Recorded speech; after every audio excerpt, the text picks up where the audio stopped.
Livro de organização dos seres vivos. Biologia Evolutiva de Gilvan, seja bem-vindo ao nosso canal.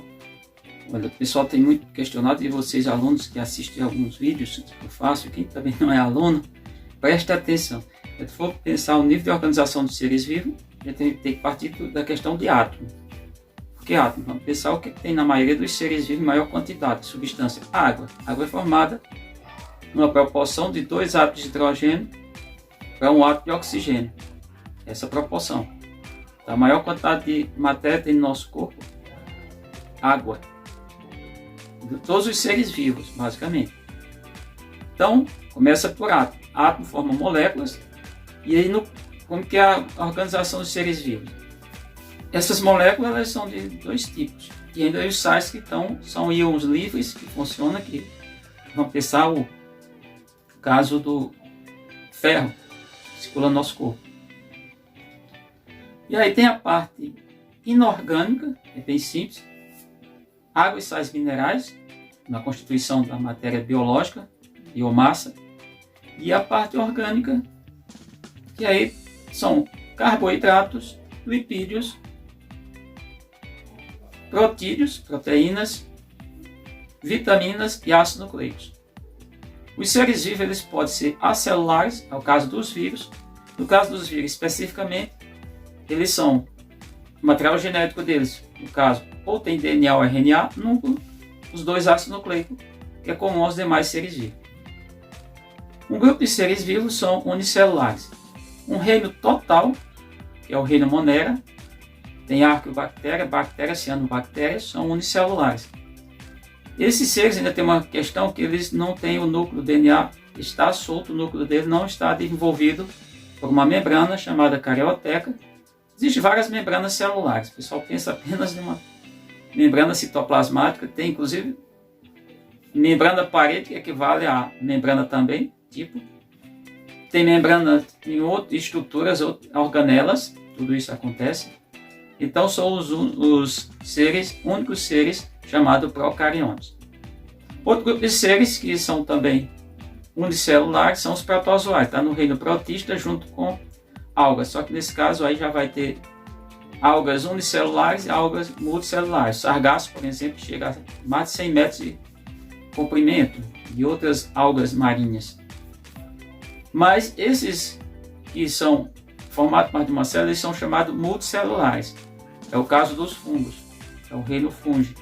Então o reino protista é formado por protozoários e também formado por algas eucariontes. Só os casos das bactérias são procariontes. Vem o reino planta, que são as plantas, os vegetais. Os seres agora, eles são pluricelulares. Não é a mesma coisa de ser multicelular, não. Eles podem ser até multicelulares, mas eles são acima disso, que eles são pluricelulares. Por quê? Porque aí formam tecidos, formam células diferentes. Tem uma variedade. Vejo em livro, vejo professores falando, principalmente professor que não tem formação, falando isso errado. As plantas são divididas em 4 grandes grupos. As briófitas são as menores, as hepáticas, as avencas, uma plantinha pequenas. As pteridófitas, exemplo, as samambaias. As briófitas são avasculares, não tem vasocondução. As substâncias, seja substância orgânica ou inorgânica, tem que ser transportada por difusão. No caso das pteridófitas já são vasculares, só que o caule delas é subterrâneo, é uma espécie de um rizoma. A raiz sai dali. E o que é aéreo é folhas. Tá? Samambaia é um exemplo. Aí vem a gimnosperma, um exemplo clássico que nós temos no Brasil. Forma as coníferas, né? Floresta de conífera. No caso, no Brasil nós temos o pinheiro do Paraná, Araucária angustifolia.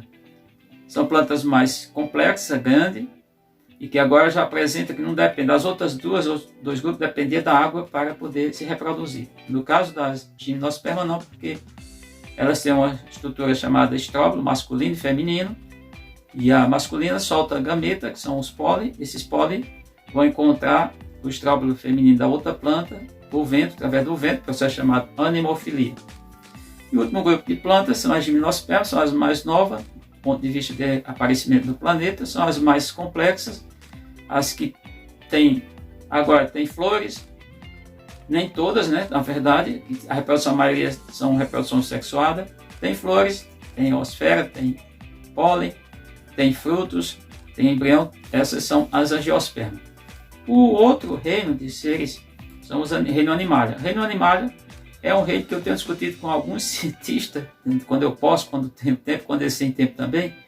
Por quê? Porque os animais, de modo geral, eles são todos pluricelulares. Por que pluri? Porque eles, ainda que não formem tecido, que é o caso dos poríferos, mas eles têm células diferenciadas. Então, se encaixaria porque tem nível de células diferenciadas, é multicelular, mas ainda seria pluricelulares.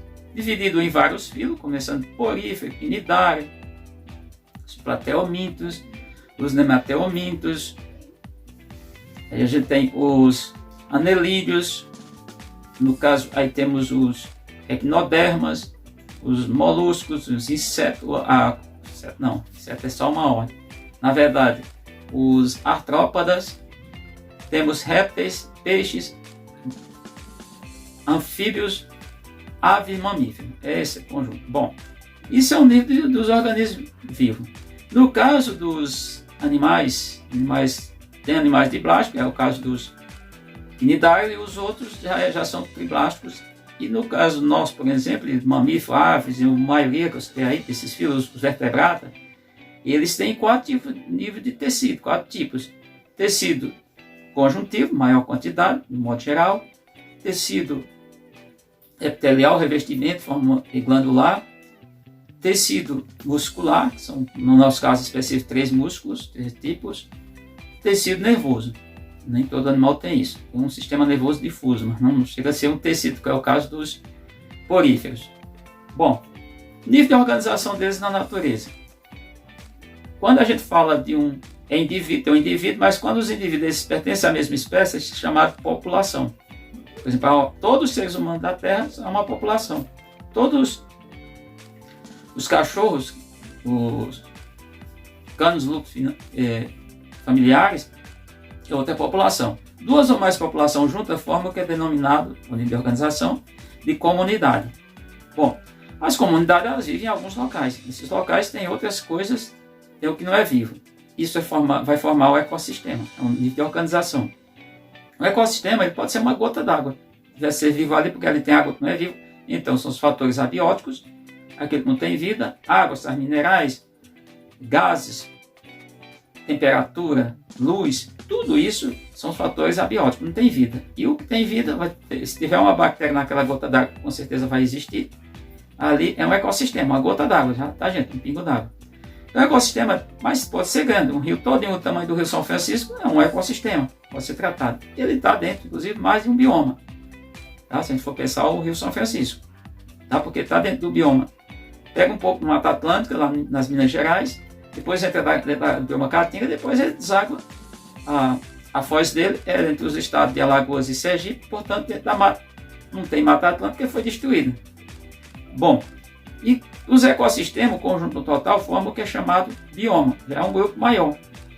É um grupo que já está formado por vários ecossistemas. Só faz muita confusão nisso.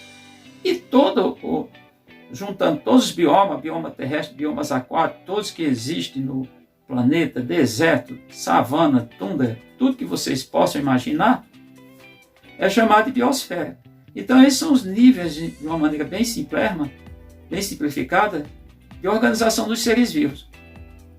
Na maioria do livro começa com célula, sequer coloca os vivos que são as celulares. Eu começo sempre falando com os alunos, tem que começar a parte de átomo. Claro que aí é mais átomo, porque nós somos formados por substâncias são formadas por moléculas. Essas moléculas são formadas por átomos. Beleza? Então acho que ficou bem claro, espero que vocês tenham entendido. É um vídeo para chamar a atenção para você entender esse nível de organização dos seres vivos. Não entrei em muitos detalhes, tem outros detalhes que eu poderia abordar aqui, mas preferi não abordar.